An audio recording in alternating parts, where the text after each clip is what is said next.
இந்த போட்டோல இருக்காரு இவர் பேரு தான் அமர். இவர் லிபியால இருந்து ஹஜ்ஜுக்காக பெறப்படணும்னு விமான நிலையத்துல காத்துட்டு இருந்தாரு.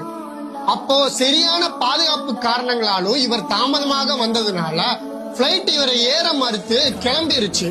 அப்ப அங்க பாதுகாப்பு இடத்துல இருந்தவரு அமரை நோக்கி சொன்னாரு, அல்லாஹ் இந்த தடவை உங்களை ஹஜ்ஜுக்கு நாடல போல, நெக்ஸ்ட் டைம் பாத்துக்கலாம் அப்படின்னு சொல்லும் போது அதுக்கு அமர் சொன்னாரு, என்னோட நோக்கம் ஹஜ்ஜு செய்யறதுதான், அல்லாஹ் நாடினா நான் கண்டிப்பா அது செய்வேன் அப்படின்னு சொல்லி சிறிது நேரத்துல விமானத்துல ஏற்பட்ட கோளாறின் காரணமாக விமானம் திரும்பியும் தரையிறங்கிச்சு.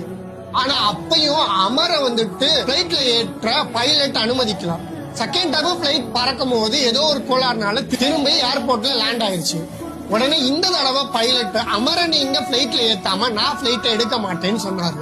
சுப்ஹானல்லாஹ், இறுதியில அமரும் அந்த பிளைட்ல ஏறி ஹஜ்ஜுக்காக பெறப்பட்டிருக்காரு.